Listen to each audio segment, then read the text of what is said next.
اللہ اللہ اللہ اللہ اللہ اللہ اللہ اللہ الحمد للہ رب العالمین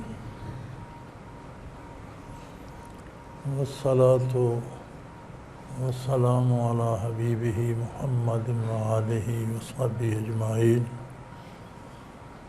اعوذ باللہ من الشیطان الرجیم بسم اللہ الرحمن الرحیم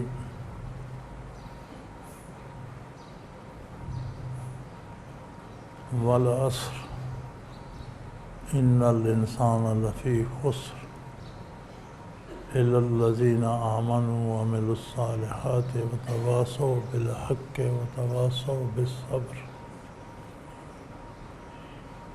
صدق اللہ العظیم۔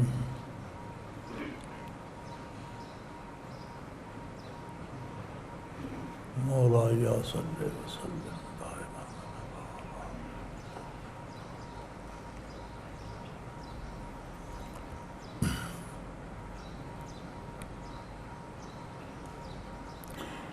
قرآن حکیم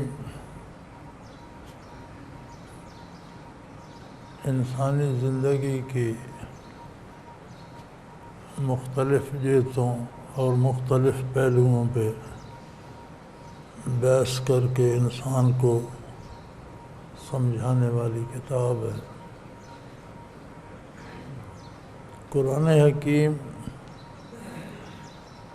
احکام مسلط نہیں فرماتا، فکر کی دعوت دیتا ہے، کیونکہ اللہ کریم نے انسان کو شعور بخشا ہے، عقل و خرد عطا فرمایا ہے، تو قرآن کریم دعوت فکر دیتا ہے کہ اللہ کی دی ہوئی عقل کو استعمال کرو اور اس عالم دنیا سے وہ چیزیں منتخب کرو جو تمہارے لیے مفید ہوں۔ محض چیزوں کی ظاہری خوبصورتی اور ظاہری حسن یا وقتی لذت پر نہ جاؤ۔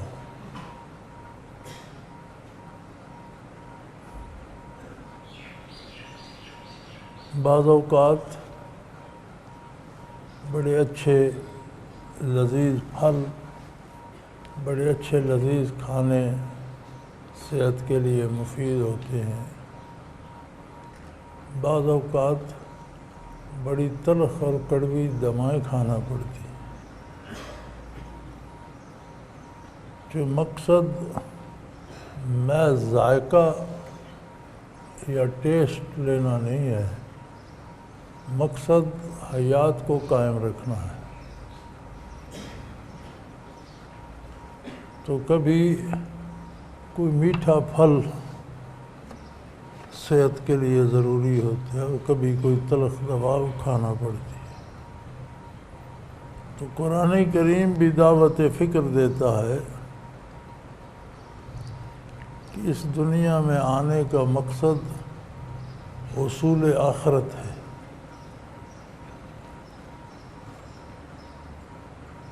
یہ تو چند روزہ زندگی ہے، گزر جائے گی۔ آج اگر ہم کسی سے کہیں کہ میں آپ کا یہ کام 50 سال بعد کر دوں گا تو وہ حیران ہو جائے گا کہ یہ تو نہ کرنے والی بات ہے۔ آنے والے 50 سال نصف صدی بڑی لمبی لگتی ہے، لیکن جو 50 سال گزار چکے ہیں ان سے کہو پیچھے مڑ کر دیکھو تو وہ کہتے ہیں کل کی بات تھی۔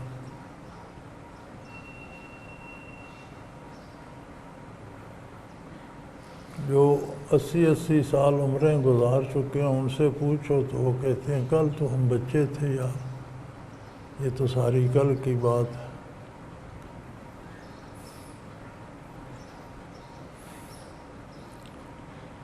تو دنیاوی زندگی گزر جاتی ہے، لیکن حق یہ ہے کہ یہ زندگی کا خاتمہ نہیں ہے۔ انسان خاک کے ذرات میں پنہاں تھا، مختلف غذاؤں دواؤں میں اس کے مادے اس کے والدین تک پہنچے، صلب پدر میں رہا، شکم مادر میں رہا، عارضی حیات تھی نا اس کی۔ دنیا میں آ گیا، ایک اور عارضی زندگی ہے۔ جب دنیا سے جائے گا تو ابدی اور دائمی زندگی میں قدم رکھے۔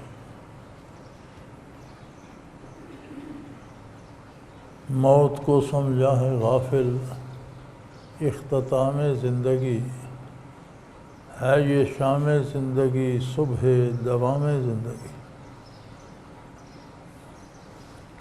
تو قرآن حکیم ان ذرات سے لے کر اس سارے پروسیس پہ بحث فرماتا ہے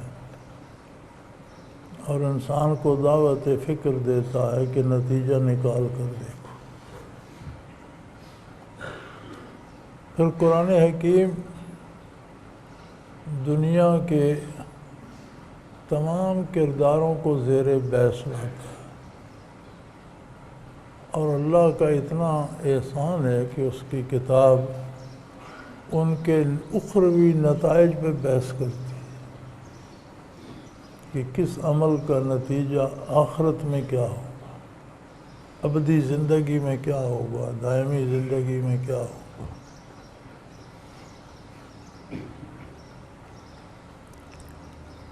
انگریزی کا ایک محاورہ ہے، جس آدمی کے پیچھے بہت سے بندے قتل کرنے کے لیے لگے ہوئے ہوں تو اس کے بارے میں وہ کہتے ہیں ڈیڈ مین واکنگ، کہ یہ مرا ہوا آدمی چل پھر رہا ہے، یعنی آج نہیں کل مارا جائے گا، پرسوں مارا جائے گا۔ تو کہتے ہیں ڈیڈ مین واکنگ، کہ یہ جو چل پھر رہا ہے یہ مرا ہوا آدمی ہے۔ اس نظر سے دیکھیں تو سارے انسان ہی ڈیڈ مین واکنگ، کوئی آج کوئی کل کوئی پرسوں، اپنے وقت پہ ہر کوئی جا رہا ہے۔ موت ایسی تلخ حقیقت ہے کہ اس سے تغافل نہیں برتا جا سکتا۔ موت کے پیچھے کیا ہے، یہ بہت بڑا سوال ہے، کیونکہ جو موت کی وادی میں اترتا ہے وہ تو واپس آتا نہیں کہ بتائے وہاں کیا ہے۔ تو اللہ کریم نے وہ سارے حقائق جو موت کے پردے میں ہیں وہ سارے بتا دیے۔ نبی علیہ الصلوۃ والسلام کو مبعوث فرما کر آپ کی زبان حق ترجمان سے ساری حقیقتیں ظاہر کر دی۔ بندے مومن کے لیے موت اور حیات بعد الموت اس سے زیادہ یقینی ہے جتنا وہ دنیا کو دیکھ رہا ہے۔ حضرت علی کرم اللہ وجہ الکریم نے ایک دفعہ فرمایا کہ اگر آج قیامت قائم ہو جائے تو مجھے کوئی حیرت نہیں ہو۔ ارشادات نبوی پہ اتنا یقین کامل ہے کہ مجھے پتہ ہے ایسا ہی ہونا ہے، لیکن جنہیں نور ایمان نصیب نہیں وہ مبہوت ہو جائیں گے کہ یہ کیا ہو گیا۔ وہ تو موت پر ہی پریشان ہو جاتے ہیں کہ یہ کیا ہو گیا۔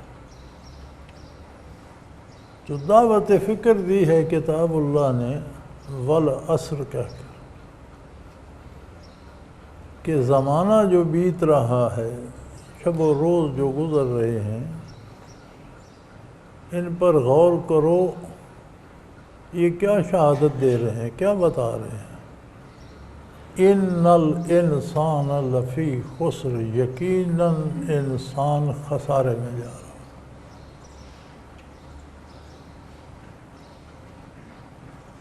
عمریں صرف کرتا ہے،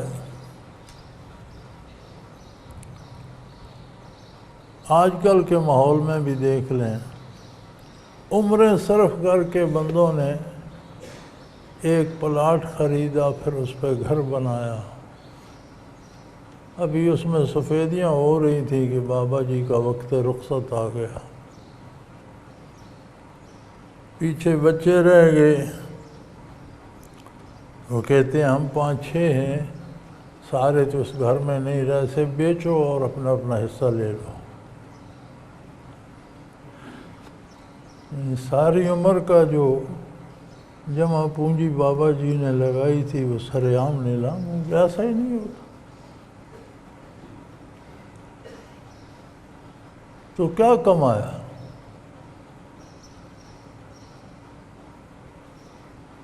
زندگی، صحت ہمہ وقت خطرات سے دوچار ہے، چلتے چلتے بیمار ہو جاتا ہے، چلتے چلتے گرتا ہے، مر جاتا ہے۔ تو فرمایا یہ جو رفتار زمانہ ہے، یہ جو مرور زمانہ ہے، یہ جو وقت چل رہا ہے، یہ چیخ چیخ کر بتا رہا ہے کہ ہر بندہ نقصان میں جا رہا ہے۔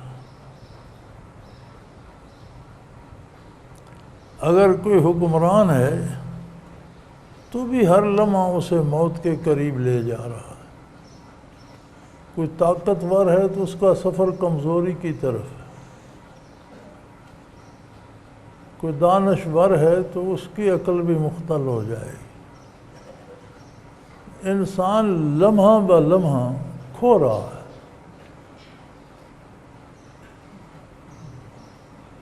اِلَّا الَّذِينَ آمَنُوا، ہاں کچھ لوگ اس سے مستثنیٰ ہیں، وہ خسارے میں نہیں ہیں۔ انہیں خسارہ نہیں ہوتا اس لیے کہ انہوں نے اس دولت پہ ہاتھ ڈالا ہے جو سکہ یہاں بھی چلتا ہے وہاں بھی چلتا ہے۔ تو جو کمائی وہ کر رہے ہیں وہ خسارے میں نہیں ہیں کہ وہ یہاں سے جائیں گے تو وہاں اس سے اعلیٰ اور بہترین اور عمدہ مقامات اور عمدہ نعمتیں اور عمدہ انعامات نصیب ہوں گے۔ وہ کون لوگ ہیں؟ آمنوا، جنہوں نے نور ایمان پایا، جنہوں نے ایمان قبول کیا۔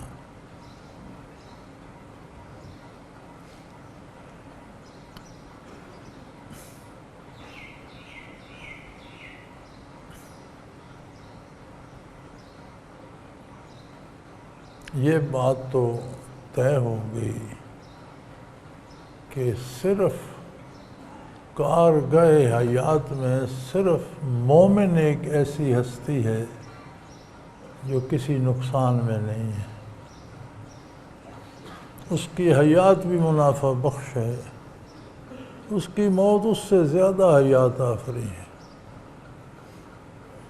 دنیاوی زندگی کی نسبت مرنے کے بعد کی زندگی اس سے مضبوط ہو جاتی ہے۔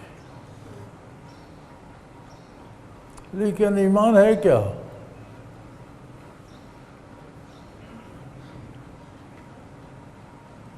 ایمان کی شرح فرمائی اِلَّا الَّذِينَ آمَنُوا، مگر وہ لوگ جو ایمان لائے، وَتَوَاصَوْا بِالْحَقِّ، جو سراپا حق کے داعی بن گئے۔ ایمان یہ ہے کہ جو ہم کہیں وہ حق ہو،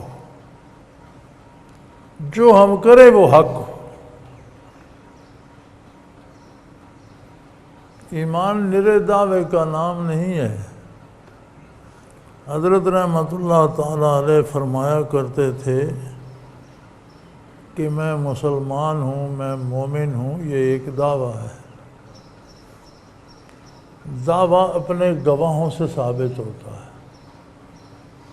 نرا دعویٰ کر دینے سے وہ بات نہیں قابل قبول ہوتی اور نہ مانی جاتی ہے جب تک اس پر شہادتیں نہ ہوں، گواہ نہ ہوں، ثبوت نہ ہوں۔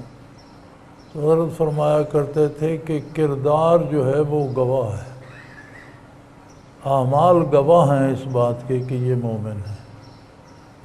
تو اگر اعمال غلط ہوں گے، جھوٹے ہوں گے، شہادت جھوٹی ہوگی تو ایمان ثابت نہیں ہوگا۔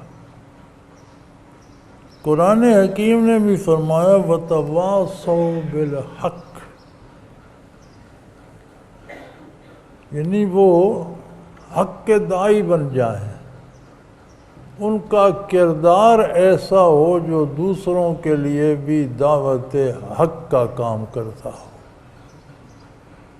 یہ ضروری نہیں کہ وہ واعظ کہتے ہوں یا کتابیں لکھتے ہوں، یا یہ تو اللہ کا احسان ہے، کسی کو اس نے کتاب اللہ کا ترجمہ کرنے کی توفیق دی، کسی کو تفسیر کی، کسی کو حدیث کی شرح کرنے کی، تو یہ تو اس کے انعامات ہیں۔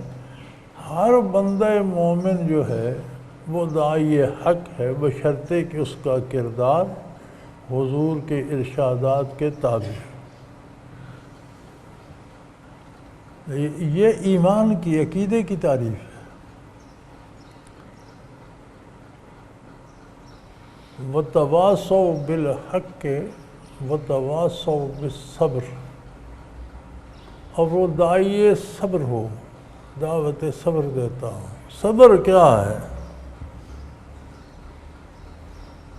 ہمارے ہاں یہ عموماً یہ سمجھا جاتا ہے کہ کوئی نقصان ہو جائے یا کوئی عزیز مر جائے یا کوئی گھاٹا پڑ جائے تو شور و غوغا نہ کرے، واویلا نہ کرے، چپ کر کے بیٹھ جائے، برداشت کرے، تو اسے صبر کہتے ہیں۔ صبر کا یہ مفہوم نہیں ہے۔ صبر کا جو لغت عربی میں بیان کرتے ہیں وہ یہ ہے کہ جیسے سوار تیزی سے گھوڑے پر جا رہا اور پھر ایک دم لگامیں کھینچ کر اسے روک لے، تو صبر کا معنی ہے احکام الہی پر اپنے آپ کو روک لینا اور نافرمانی نہ کرنا۔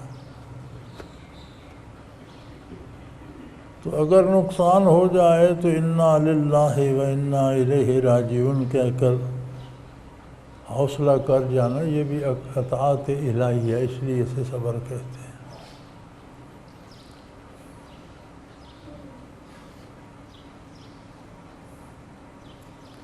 تو ہمارے ہاں تو چیزیں سمجھنے میں بھی دقت ہوتی ہے نا۔ ہمارے کرنل عبدالقیوم اللہ عنہ پر رحمت نازل فرمائے سنایا کرتے تھے کہ ہماری سفارت خانے کے ساتھ عرب میں وہ کچھ عرصہ رہے، تو سنایا کرتے تھے کہ سفارت خانے کی گاڑی کا ایکسیڈنٹ ہو گیا، تو ڈرائیور اچھل کر کہیں ریت پر جا پڑا، گاڑی ادھر چلی گئی۔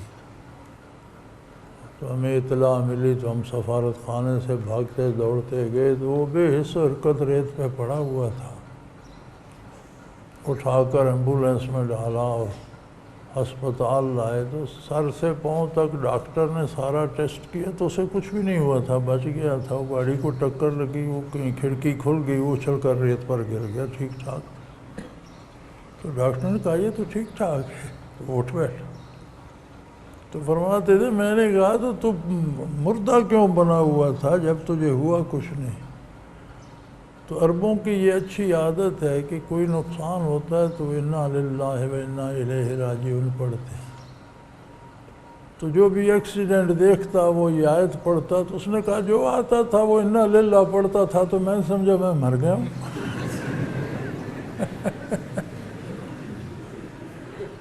جو بھی آتا تھا تو مجھے دیکھ کر انا للہ پڑھتا، تو میں نے سمجھا میں مر گیا ہوں۔ تو اب ڈاکٹر نے بتایا نہیں تو ہم زندہ ہوں۔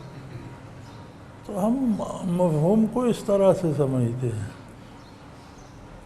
مفاہین قرآن کو ان کے پر رکھ کر دیکھنا چاہیے۔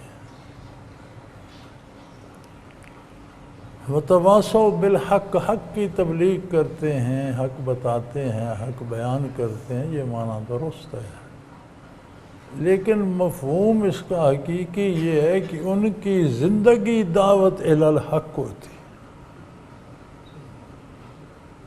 ان کا ملنا جلنا، اٹھنا بیٹھنا، کھانا پینا، لینا دینا، صلح و جنگ، خوشی ناخوشی، حق کی دعوت دیتی ہے۔ وہ ایسا کرتے ہیں جیسا اللہ اور اللہ کے رسول صلی اللہ علیہ وسلم نے انہیں سمجھایا ہے،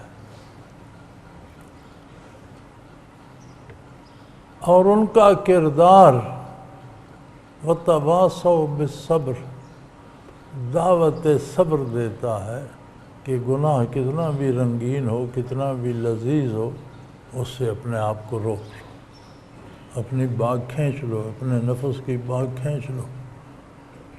یہ ان کی زندگی کا نمونہ ہوتا ہے۔ ایسے لوگ خسارے میں نہیں ہیں۔ یہ وہ لوگ ہیں جو اسی دنیا سے، جو بڑی خطرناک بھی ہے، جس کے قدم قدم پہ خطرات ہیں، جس پہ قدم قدم پہ جرم میں ملوث ہونے کا اندیشہ ہے، جس کا لمحہ لمحہ حیات انسانی پہ بھاری ہو جاتا ہے، یہیں سے وہ دولت کما کے لے جاتے ہیں جس کی کوئی قیمت ہی نہیں۔ اسی دار دنیا میں وہ جیتے ہیں، وہ کاروبار کرتے ہیں، وہ مزدوری کرتے ہیں، وہ مشقت کرتے ہیں، وہ کماتے ہیں، وہ بچے پالتے ہیں، وہ گھر، سارے کام وہی کرتے ہیں جو باقی انسان کرتے ہیں۔ فرق یہ ہوتا ہے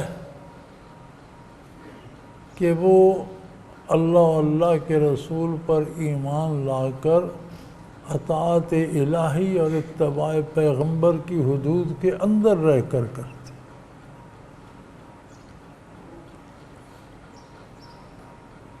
تو جو ان حدود کو توڑ کر ہوائے نفس کے لیے، خواہشات نفس کا اسیر ہو کر کرتا ہے، تو وہ اپنا نقصان کر رہا ہے۔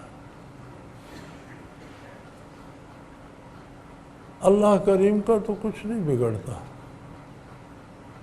وہ ان چیزوں سے بالا تر ہے کہ انسانی کردار کا کوئی اثر اس کی عظمت کو داغدار کرے، یہ نہیں ہو سکتا۔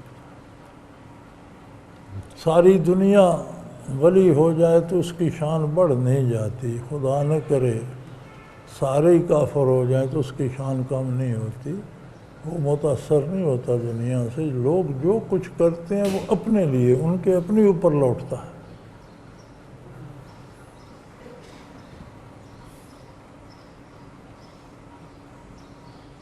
سمندروں سے جو بادل اٹھتے ہیں، بالآخر وہ سمندروں میں ہی جا کر گرتے ہیں۔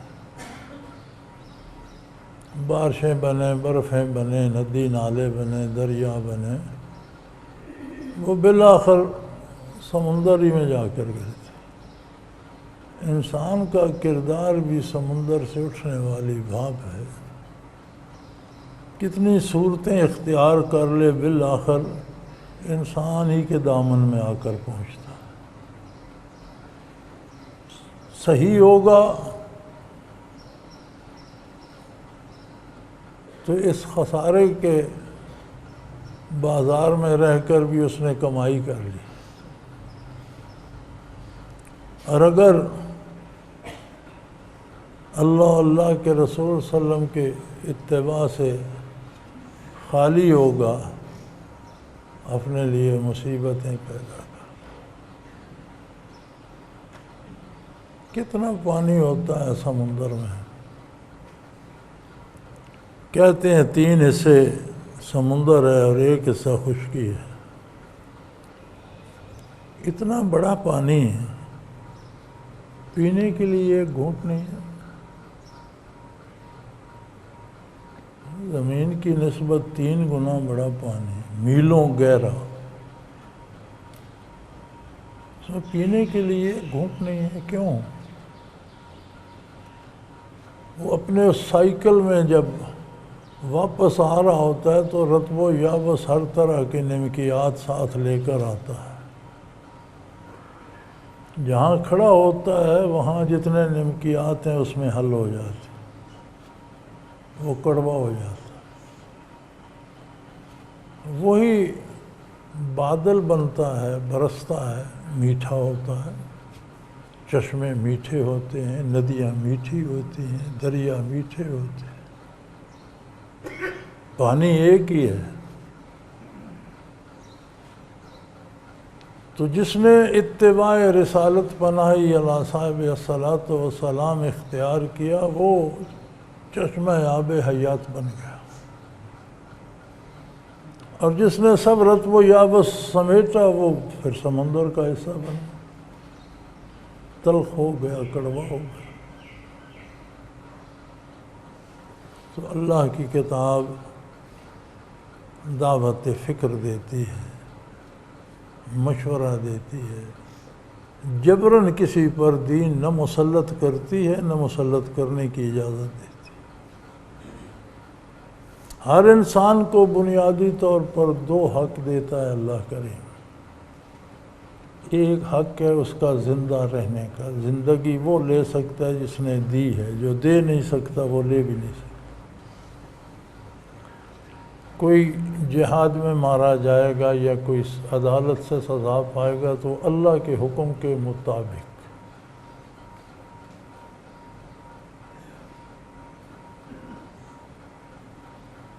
اگر اللہ نے اسے قتل کرنے کا حکم دیا ہے تو اللہ مالک ہے، وہ قادر ہے، اس کی دی ہوئی زندگی ہے، وہ لے سکتا ہے۔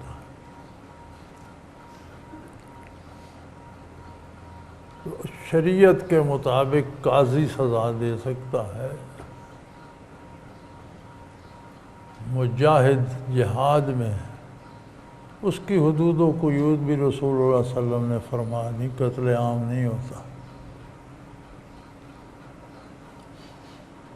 جہاد میں قتل کرنا مقصد نہیں ہوتا، لہذا اسلامی جتنے غزوات عہد نبوی میں ہوئے ان میں کم سے کم لوگ مارے گئے۔ تو زندہ رہنے کا حق ہر اس بندے کو ہے جسے اللہ نے حیات دی ہے۔ دوسرا حق ہر بندے کو عقیدہ رکھنے کا، اس کا ایمان کیا ہے، صحیح ہے یا غلط ہے، یہ اللہ کریم پوچھیں گے۔ اس کا حساب بارگاہ الہی میں ہوگا، میں اور آپ کسی پر عقیدہ مسلط نہیں کر سکتے۔ اگر کوئی کافر ہے، مطلق کافر ہے، اللہ کو بھی نہیں مانتا، رسول اللہ صلی اللہ علیہ وسلم کو نہیں مانتا، اللہ کی کتاب کو، اسے بھی زندہ رہنے کا حق بھی دیا اللہ نے، اس کی جان مال آبرو کو تحفظ بھی دیا، نہ اس کی جان لی جائے گی، نہ اس کا مال چھیڑا جائے گا، نہ اس کی آبرو چھیڑی جائے گی۔ ریاست اسلامی میں ہے تو اسے ساری سہولتیں دی جائیں گی، اس کے بچوں کی تعلیم کا، اس کی بیماری کے علاج کا، اس کے روزگار کا سارا اہتمام ریاست اسلامی کے ذمہ ہوگا۔ انسانی حقوق جتنے ہیں اس کے بھی وہ بحال ہیں۔ اگر جواب طلبی کرے گا اسے تو اللہ کریم کرے گا کہ میں نے تو تجھے زندگی بھی دی، سارے انسانی حقوق بھی دیے، تو نے کیا کیا؟ ہم نہیں اس کے منصف بن سکتے۔ ہاں، قرآن کریم دعوت فکر دیتا ہے ہر بندے کو۔ الناس مخاطب ہیں قرآن کے، اولاد آدم، مومن و کافر سب سے بات کرتا ہے، سب کو دعوت فکر دیتا ہے۔ اور ہمیں جن کو دعوی ایمان ہے، اللہ ہمیں توفیق دے تو ہمیں اس پہ بہت زیادہ غور کرنا چاہیے کہ میرے ایمان کے دعوے میں کتنی صداقت ہے، کتنی جان ہے، کتنی قوت ہے۔ اللہ کریم ہماری خطائیں معاف فرمائے، توفیق عمل عطا فرمائے اور ہمارے اعمال کو قبول فرمائے۔ وآخر دعوانا ان الحمد للہ رب العالمین۔ الحمد للہ رب العالمین، والصلاة والسلام علی حبیبہ محمد۔ اللہم ربنا لا تحرمنا۔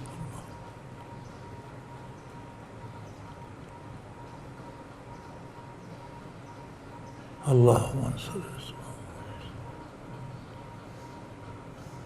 وصلی اللہ تعالی علی حبیبہ محمد۔ اللہ اللہ اللہ اللہ اللہ اللہ اللہ اللہ۔ حضرت امیر محمد اکرم آوان مد ذلہ العالی دارالعرفان منارہ ضلع چکوال میں سالہ سال سے قرآن و حدیث کے اوپر خطابات کر رہے ہیں اور سلسلہ نقشبندیہ اویسیہ کے مطابق لوگوں کو ذکر الہی کی تربیت دے رہے ہیں۔ وہ قرآن پاک کی تفسیر ترتیب وار بیان کر رہے ہیں۔ تفسیر قرآن کو وہ موجودہ ملکی اور بین الاقوامی حالات کے مطابق بیان کرتے ہیں۔ موٹر وے سے کلر کہار کے انٹرچینج سے نکلتے ہوئے کلر کہار کی جھیل سے ہوتے ہوئے میانی، بوچھال اور نورپور سے گزرتے ہوئے دارالعرفان منارہ پہنچ سکتے ہیں۔ حضرت امیر محمد اکرم آوان نے بچیوں اور بچوں کی دینی اور دنیاوی تعلیم کے لیے سقارہ اکیڈمی کے نام سے ایک درسگاہ بھی قائم کی ہے، جس کا افتتاح ملک پاکستان کے صدر جنرل محمد ضیاء الحق نے اپنے دست مبارک سے کیا تھا۔ وہ تمام احباب جو اسلام کی طلب رکھتے ہیں ان سے گزارش ہے کہ دارالعرفان منارہ ضلع چکوال میں امیر محمد اکرم آوان صاحب کے خطابات سے مستفید ہوں۔ وہ ہر جمعے کو نماز سے پہلے بیان فرماتے ہیں۔ ہر ماہ کی پہلی اتوار کو ماہانہ اجتماع ہوتا ہے جس میں آپ خصوصی خطاب فرماتے ہیں اور پاکستان کے چاروں صوبوں سے احباب اس اجتماع میں شرکت کرتے ہیں۔ اس کے علاوہ یہاں سال میں 2 مرکزی اجتماعات بھی ہوتے ہیں، ایک رمضان المبارک میں اعتکاف کا اجتماع اور دوسرا جولائی اور اگست میں 40 دن کا اجتماع ہوتا ہے جس میں روحانی تربیت کی جاتی ہے۔ اپنا خون سیماب دے کر اتنا ہم کر جائیں گے، نام آقا کا چمن میں پھر رقم کر جائیں گے۔